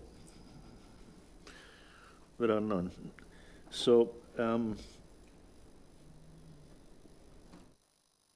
We're asked to make a decision which council has debated, I guess, every 3 years. So far, it's always came down in first past the post, but having said that, it's been close. By no means been an overwhelming vote of council to stay that way. We have, and I guess this is just expressing my opinion at the moment, because I don't have any strong views about one way or the other. But it does seem to me that, you know, given the other two's decision, that probably status quo would make a lot of sense. Given that, you know, we're really getting into an unknown situation, and opting at this point to make a complete change is probably higher risk than it normally would be. But anyway, so I'm just open it to debate. Yes, Councillor Stewart. Is it a good time to put a motion in to go first past the post? So I'd like a little bit of debate first before we do that. You could do that, it's true, and I will come back to you actually, but let's just hear a little bit of debate without having that sitting on the table. But I will come back to Councillor Stewart's motion if Councillor Deminy. Well, it's actually a question to Mr Morris. So can I just clarify? So if we vote to change it, it's $200,000 because we've got to go to a poll. Is that what you said? No, through you, Your Worship. If you vote to change it, that decision is made. The community can then make a petition of 5% of the voting population, and they can then demand a poll to change that decision. Right, okay. Or we could decide to put it to poll, in which case it costs $200,000. Yeah, okay. But if we make a decision, then that decision stands unless the public decide to. The public countermand it in a binding poll, and your poll would only cost $200,000 if it was standalone. If you did it as part of the 2028 elections, there's only a small cost to administer the poll as opposed to a standalone cost. Councillor Tom McNaughton. Had this situation before where we've gone to a poll. We've never had a poll. Okay.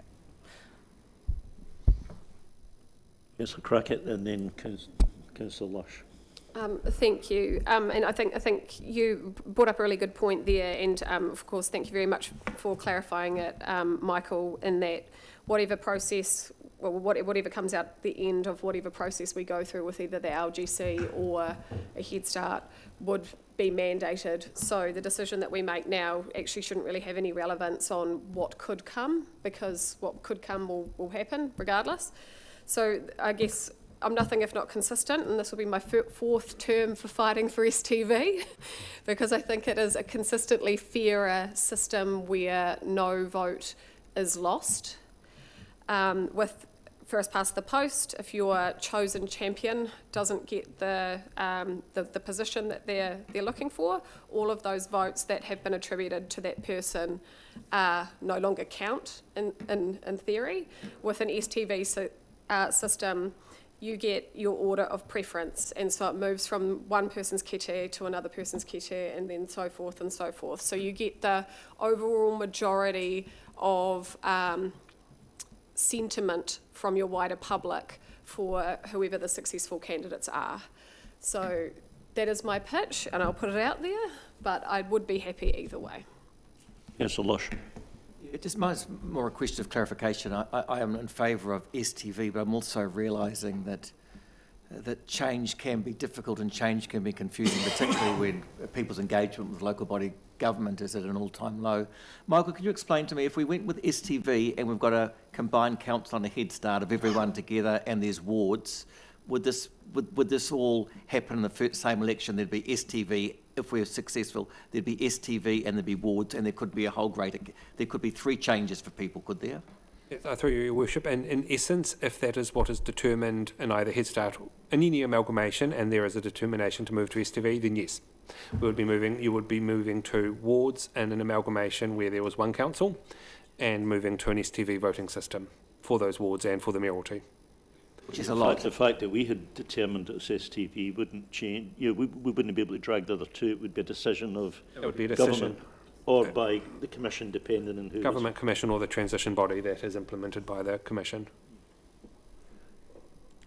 I've got a couple of names in. I'll take Councillor Ponger. So I've got Councillor Bond first. Thank you, Your Worship. My stance will be the same as what it was last time, that I don't and haven't had enough evidence to provide me that our voting system is actually what's wrong here versus voting participation turnout for our local government body. But not only that, like you have alluded to, we've got so much change going on within our very own future organisation that it seems to make sense to me to stick with what we have and then see what we've got to deal with next. I don't know if we decide to change and the vote goes the other way to STV, if there's a cost involved in that too, which would be a question, Michael. Through your worship, and all things being equal, and this was just an Invercargill City Council election, an STV election is a small increase, just because it requires an additional licence through the Department of Internal Affairs, and they will be in MCERT now to run. It's negligible, but it is a small increase when we're looking at the overall cost. Councillor Ludlow. First time this came up, I went FPP, and then last time STV. And I'm sticking with STV, actually, and I'm weighing that on the Youth Council, who have often advocated it to us. I get the frustration around the timing and potentially an outcome around amalgamation which is beyond our reach. But I think the signal of change, rather than the complication of so much change, is where I'm leaning at this point. Councillor Tom McNaughton. Sorry, I've got a few questions, but the first one, I'm just clarifying poll. I didn't mean necessarily just with regards to this sort of situation. Have we ever had a situation in council where we've had a poll where we've had 5% of people, then we've had 2? Okay, tick that one off. Second question was, if we do change to STV, is there money available through Local Government New Zealand to do more education in the space of what STV means? Short answer, Your Worship, no. There is, don't get me wrong, there are supplies, and both local government, let's try that again, LGNZ and Taitura have come up with a lot of really useful tools. There is no additional funding available, but we will be absolutely leaning in with those agencies to support any education we would be taking to our communities. I know Councillor Cricket will undoubtedly wish to comment on that, but I know there are very, very good information tools out there. We will be using them. Right. And my final, it's not a question, it's based on what our discussion was, based on my reflection today, I will be voting for STV because of what it Thank you. what So stands I've for. got two, I never meant to interrupt you, I'm sorry. I've got Councillor Pottinger, Councillor Dermody and Councillor Boyle. So, Pottinger. And then I'm not going to have a second round. I'll allow everybody to speak once, but and then I've got Councillor De Vries at the end. Sorry, yeah. So Councillor Pottinger. Thank you, Chair. This is a weird one, this one. I see it as a wee bit of a conflict of interest, and when you look at the Local Government Act, here we are deciding on how we are going to get elected. We are deciding our own, what I'm getting at is that potentially one system may suit a councillor better than the other system, and popularity versus whatever. With the STV, certain people can get on under FPP and may suit others, and it's just something of. It just bothers me a bit that a decision like this should be done by the public on what they prefer, not the 13 people sitting in this room, minus those apologies. But anyway, look, it's come up again, and it is our job to decide it. So I'm currently 50-50, and we'll see how the balls drop. Councillor Dermody. Yeah, question and then a comment. Just so the 16 councils that have used SVP, STV. That's a new one. STD. How many? 16? Sorry? 16 use it. Yeah. When's the most recent one been? The last elections was a change for one of the councils. Okay, and then has there been any noticeable change in voting behaviour, i.e. it's put people off? Very broadly, no. Right. There has been some incidental information that shows there is a small decline, but by and large, that number at the next election returns to where it historically sits for that council. So it's generally shown as a trend to not have impact over time. Thank you. Yeah, look, I suppose I'm previously I've been probably first past the post, but I'm probably either way at this point. But I probably also align with what you've said, Mayor Campbell, where, you know, given all the other change that's going on, keeping it simple, and particularly I think as Councillor Lush made, when, you know, there potentially could be a whole lot of elections if there's local boards, just keeping it simple for the voters to be able to know who they're voting for and how that vote's going to play out may be a better way initially. Yeah, so what we're facing, I'm probably leaning towards first past the post, but I can see the benefits of both systems. Councillor Boyle. Thank you. I also can see both sides that are worth considering, and I acknowledge Councillor Crackett sticking to her game that she won't change. I think what a key thing, as Councillor Bond said, is to get more people voting, and we certainly don't want confusion this time. There's going to be enough other parameters that are going to create people not to understand what's going on. And I think for the common sense way would be to go first past the post for this next election.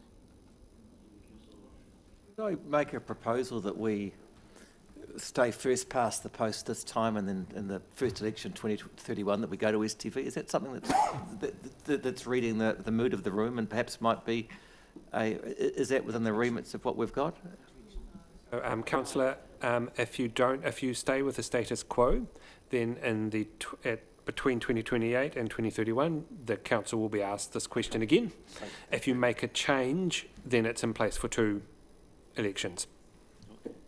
Councillor De Vries, and then I'm going to go back to Councillor Stewart's proposal to make a motion. Thank you, Your Worship. Look, usually I've always been in favour of an STV. I really appreciate the fairer system, and it seems to be a bit of a trend with, you know, our young elected members and our youth council have always been really firm on preference for STV. I just don't feel confident today that that's going to be the best outcome for our community right now, and take the point of Councillor Pottinger, who raised that it is, you know, it does make me a little bit uncomfortable thinking about a voting system that does affect us. So it should be our community, and I think our community would just be asking for simplicity, at least for now, because there is so much change and confusion ahead. So yeah, if like Councillor Lush said, if we could even think about in the next term, I think I'd be all for it. But for now, for our community, I think that just keep it simple, keep it with it, first past the post. My personal view is that I can see merit in both systems, and it would not bother me at all which way we ended up voting today. The only reason that I have some concern about STV is that I could not explain it, to be honest. I can explain how you vote quite easily, because you just put numbers down. I could not explain how those votes are then translated into who gets elected, and that makes it, if I cannot explain it, then it's going to be struggle for, you know, the average person in the street. So it's a bit more complicated. So I'm, for that reason, probably in favour of first past the post. So, Councillor Stewart, we will test that if you want to move that. You're moving first past. Is there a seconder? Thank you, Councillor Demedy. So by show of hands, and obviously if this fails, then we'll go to the other alternative. So by show of hands, all those in favour of first past the post? 7. So that is carried, I think. And Division, please. sorry? Division, please. I think we. Yeah. So I've captured everybody. I think, Your Worship, what needs to happen now is if you can invite those who wish to vote against the motion to raise their hands, and then Yeah. So those then that can be recorded. those who voted against it, please raise your hand. Yeah, so it's the same number as before, and it's just a matter of collecting The the motion names. is carried, but And that is thank- recorded. Thank you. And thank you very much for not making it an equal split and me having to use a casting vote. So I appreciate that. Okay, so have we resolved everything we need to there? So if Councillor Stewart and Councillor Dermody would like to just now move recommendations 1, 3 and 4, then that can be tidied up. Okay, so you move that, and Councillor Gavin, happy with Yeah. that? So we're now just moving the other 3 that we never resolved before. So all those in favour say aye. Aye. Against? Carried. Thank you. Thank you. Takes us to tab 17, and this raises the question of whether we should or should not establish a Maori ward for the next election. Thank you, through your worship. Councillors, I'm nearly there with my reports today. This is another one of those reports that we can ask every 3 years, same sort of scenario as the voting system we've just done. We have engaged with our partners at Aroa and Wahopa Runaka, and we've also engaged at Ngauhau Whā. The overwhelming feedback has been, particularly from the Runaka, is that that is not something they wish to see. And would prefer to retain the status quo of no Māori ward. When we discussed this at Ngauhau Whā, the feedback there was also against, when the realisation was that those on the Māori wall would be limited to voting for one Māori ward candidate and the mayor. They would have no influence over the remaining 11 councillors. And they felt that there's a better outcome being able to vote for all 12 councillors. Noting that those decisions then go in to influence the representation review that we are currently legally required to undertake this term, subject to anything that will happen. And with that, Your Worship, I'm happy to answer any questions. Questions to Michael? You're asking a question, Councillor Tom McNaughton? Yes. Yeah. In the report, it says there is a strong desire for greater connection and engagement with Runaka and Mata Waka to ensure both voices are heard by council. What is this actually going to look like? I don't mean, well... Through you, Your Worship, the answer to that is I can't give you an answer to that. It is something that we've clearly heard, and we as officers will be working on in conjunction with the Runaka and Mata Waka to develop what that could look like and how we actually give effect to those aspirations. I was going to say through you, Chair, I'm the Chair. Michael, can those discussions involve the Maori Liaison Committee? Absolutely, that would be essential to those discussions, Your Worship. Thank you. Are there other questions? Yes. Oh, sorry, Councillor De Vries. Thanks. No, just a question is how this feeds into the current amalgamation processes that are underway. So will there be discussion through those processes around Māori representation, or will this be the submission saying that our community has said this as part of that process? Very broadly, Your Worship, similar answer to last time. This would be the ICC starting position if a award, to establish or not. Those decisions will then need to be ultimately made by the body determining any Head Start outcomes, but also the Local Government Commission, if that was the process. They would be then determining that with the transition body as to whether there would be a Māori ward established, and if there's not, then what those options would look like to ensure Māori representation at a council or its committees. Councillor Bond.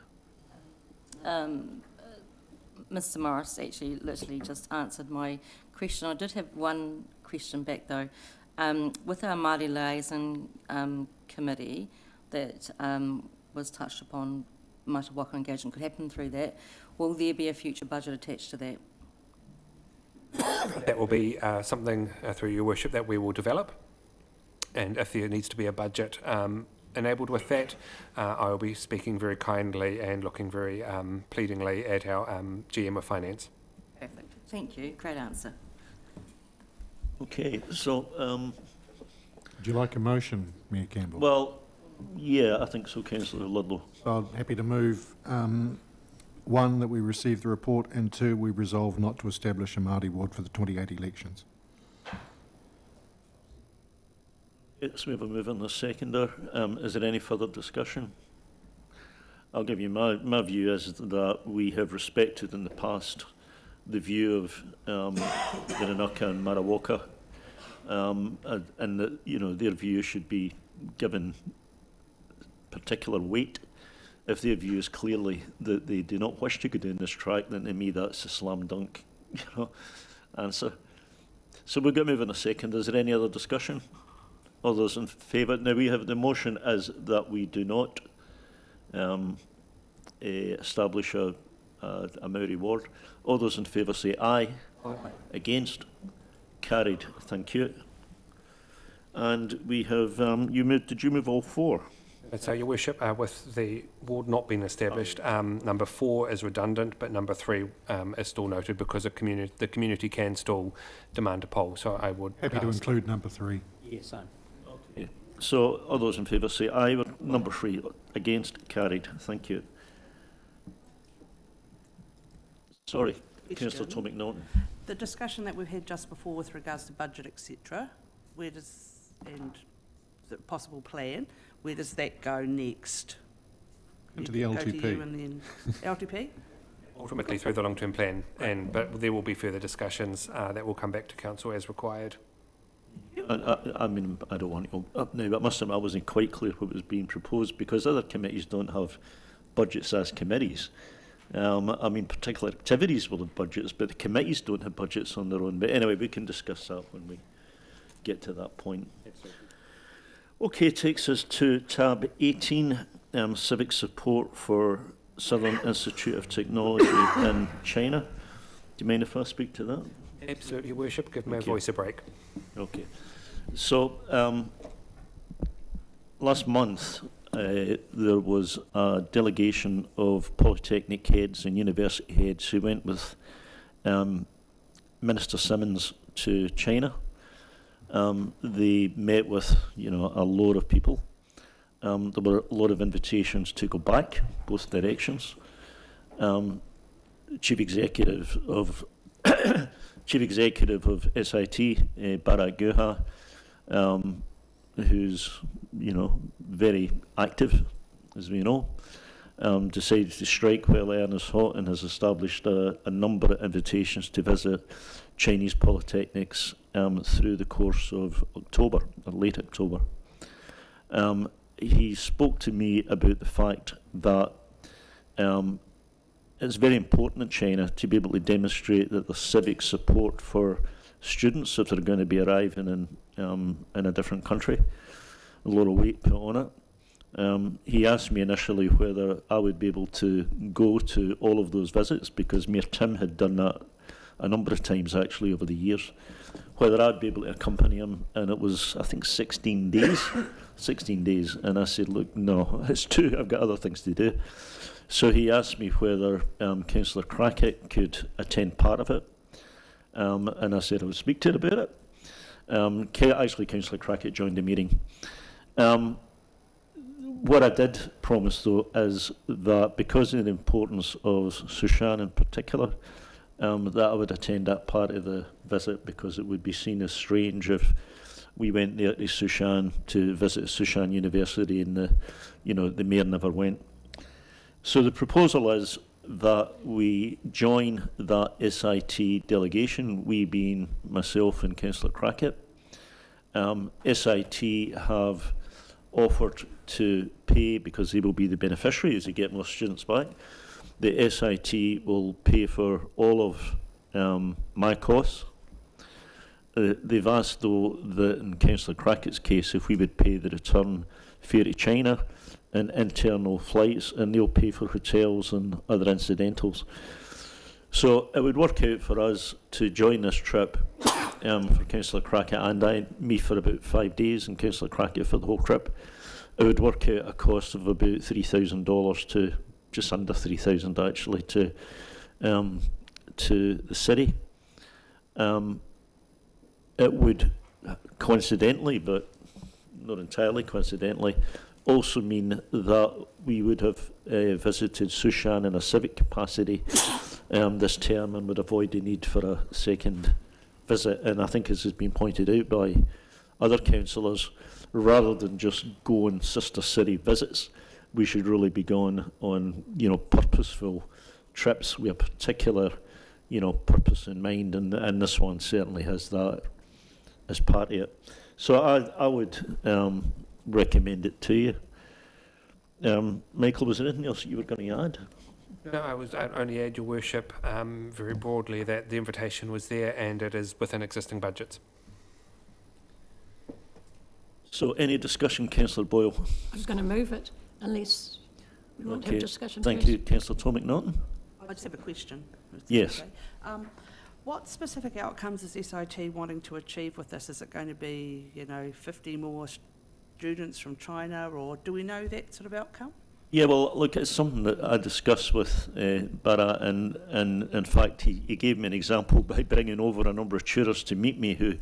So what they have with some universities is they actually have an exchange scheme where some of your tutors go over there and some of their tutors come here, and we, literal exchange, just like we have in student exchanges. That way, we get the benefit of experience of Chinese tutors, and they get the benefit of ours. But it also then leads usually to students coming on a paying capacity. So from a financial perspective, it's very attractive to SIT, as I'm sure you know, to attract foreign students. But it's not only attraction, and it's not only about money, it is also about having that exchange. They also, SIT also have courses which they co-run with Chinese universities, so that somebody can be sitting in a Chinese university and doing a course where they'll get accredited in New Zealand as well as in China. So there's a whole number of things that come from it. Yeah. I could just ask a second question. So what are they specifically wanting from us other than you going? What sort of things as a follow-up do you think that would be? What would that look like? Well, all I can say to that is that I am almost on a, more than weekly basis finding myself at SIT talking to students. So once Bharat knows that you're a willing volunteer, then, so I mean, I was with a number of Indonesian students on the weekend, and before that, as you saw probably in the Facebook post, I was with those Chinese students, and I've got another meeting tomorrow with a number of students. So, what does that do for the city? Well, obviously, it brings colour and vibrancy and so forth into the city. It also brings money into the city. But again, what Bharat has emphasised to me, and I know that Penny used to emphasise this with Sir Tim, was this fact that having civic support in those countries is really important. To, have mums and dads say, I'm happy for my son or daughter to go to Invercargill because I met the mayor and he seems like a decent bloke and he was good enough to come and, right? I mean, that actually matters there. And it would matter to us, let's be honest. I mean, if it was our kids, it would matter to us too. So, that's what do we get out of it? I think I've tried to summarise it. So have you seconded it, Councillor Tom McNaughton? Is there any other discussion or questions? Could I just... Councillor Demery. Yeah, look, it's clear and obvious that the SIT has been a significant part of the growth of the city, and I know, I think Barrett presented a seminar last year where they are targeting 450 international students. I've got the privilege of living 2 doors away from a student who came here and her twin sister. And I met their dad who had travelled out from India the other day, and he's spending 3 months in the city, and they're actually residing here now, they're working, they're contributing. So, this is a great example of the partnership we should be playing with SIT. It benefits our city not only from an economic perspective, but equally from a diversity perspective. I mean, it's very good of them to pay a significant amount of the cost, and equally the mana that's the trip receives by having yourself, Mayor Campbell and Councillor Cricket attend or go on this trip is significant. So look, I think this is a really good example of how partnership should work in our city for the benefit of our city, so I'm fully supportive. And actually, I don't know if I mentioned it, I mean, when Councillor Cricket and I go to Sushan, we are actually meeting the Mayor of Sushan, so there's a civic party which... Yeah, absolutely. Councillor Boyle. Grant's probably said most of what I was going to say, but first of all, we did want to connect with SIT more as a partnership, and I think this is a very, very positive step through, and particularly because Barat has come to us, so that we can work closely together. And it seems to be a perfect answer for what we were discussing earlier in the year, and I think it's a great solution to what we discussed. So I think we actually had a move and a seconder, didn't we? Yeah, we did. Councillor Boyer and Councillor Tom McNaughton. Are you moving all three, can I ask? So the first one's just receiving the report and approving the travel and incidental costs. There should be no cost for me. Oh, well, it says approves the trial. I suppose I might buy a coffee. Have your coffee, Your Worship. Okay, so we've got a move and a seconder. All those in favour say aye. Aye. Against? Carried. Sorry? I might just abstain from that one. Absolutely. Yep, Absolutely. thank you. Okay, and I should too. Okay, thank you. But carried with 2 abstentions. Your Worship, noted. It's a great solution, really. Takes us to tab 19, the Chief Executive Management Report. Kia ora, Mayor and Councillors. Very brief. Our Group Manager of Finance and Assurance thought this was very valuable for you to be aware of in terms of the climate change. And Jonathan Shaw, our Manager, GM of Consenting and Environment, actually leads any of our climate change work. So that's just for your information, and just to remind you that the details around employment leave have changed, the Employment Leave Act of 2026, and we'll work with our vendor that provides us with a human resources information system to make sure we're compliant within the 2-year time frame. Questions to the Chief Executive, Acting Chief Executive? Oh, yeah, Councillor Deminy. Yeah, just with respect to the climate change, what is the cost of us complying with the climate change emission reductions piece? Patricia will answer that. So this is the government thing. Currently, every 2 years, I'm looking at Rhiannon, every 3 years we actually do what our emissions are. But we notice it keeps changing. The formula to calculate our emissions changes each time we do it. So there is a cost with us having to do that. I think it's about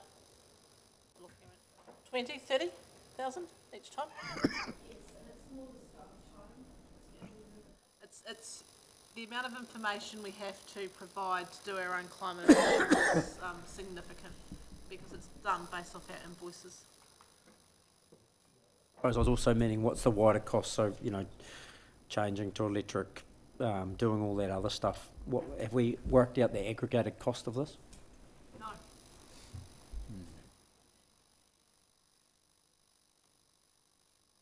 I think one thing I would suggest people do look at is the Great South report and emissions reduction. Southland as a region has got a higher level of reduction than any other region in New Zealand. It's just a fact, and I forget the numbers, unfortunately, to quote them to you, but we are the highest in New Zealand by a wide margin in terms of reducing. Yeah, if I can counter that, you know, like, I'm not saying this isn't important, but the reality of it, I've had it explained to me by a scientist, you know, this is the equivalent of a person passing wind in 100,000 audience, one person, given our impact on emissions globally. So, while we should be trajectory in it, you know, we've got to be careful of the cost. Given we're under a cost of living crisis, we can't be sort of spending a lot of money on this when there's other needs in our community, is my point. Councillor De Vries. Oh, no, it wasn't me, Mayor Campbell. It wasn't you? Yeah. Oh, Councillor Tom McNaughton. Just following on from Councillor Dermody's comment, I think there's also a cost for not doing this that is very difficult to quantify as well with regards to environment. And I take your analogy, but we have to do something. So, yeah, I understand, but we can't not do anything. It's important that we show that we believe in this. So I don't want to debate the importance of climate change in this meeting, but anyway, that's two sides of the... Councillor Pottinger. Just on the subject in the previous one we voted on for overseas travel, do we note that in any of our policies that, you know, overseas plane travel, which is, you know, one of the highest contributors to emissions, do we have anything like that we try and minimise it, or whatever, try and do a Skype call or something, you know, rather than jump on a plane? I mean, obviously that is, as far as emissions go, you don't get better than jets. So here we are, we're just sending some people overseas, you know, SIT and everything, and all of a sudden we're talking about climate change here and what we do about it. I just see a slight irony in the thing. Okay, but we'll need to leave the irony as and I don't think anybody can answer that question to you. Okay, so will someone move that we receive that report? Thank you, Councillor Tom McNaughton. Second, Councillor Stewart. All those in favour say aye. Aye. Against, carried. Thank you. And then we have the late item of the young elected members who report. We're just asked to receive this, but is there anything you want to highlight, Councillor Crockett? We'll take the report as read. This is one of the fantastic things about local government that really fills my soul. I have the absolute pleasure of leading this network for the nation, and have been on the committee for 6 years now, just over 6 years now. But the chair as, well, co-chair last term and single chair this term. So it's an absolute pleasure seeing the revolving door of fantastic, bright sparks that keep coming through in the local government sector, and I'm very pleased to report that that continues to grow. So we're sitting at around 14% nationally now of young elected members, and for those that don't know, a young elected member is anybody who is 40 years old on the day of election or under on the day of election. And that is because the average age of a local body politician in New Zealand is 65. So that it has to be set. It has to be set as high as it is to be able to capture enough people to actually be able to have a network to lead. So on that note, if anybody has any questions, I would love to answer them, but you'll see in there that my reflections, but also broadly reflections of another councillor from our Zone 6, just up the road in Gore, and my personal thanks for allowing me to continue this important work. Any questions to Alex, or will someone move that we receive that report? Thank you, Councillor Tom McNaughton. Seconded, Councillor Stewart. All those in favour say aye. Aye. Against, carried. Thank you. So that takes us to the end of the public part of this meeting. Will someone move that we move any public excluded? Thank you, Councillor Demery. Seconded, Councillor Stewart. All those in favour say aye. Against, carried. So thank you everyone for joining us on live stream. Have a good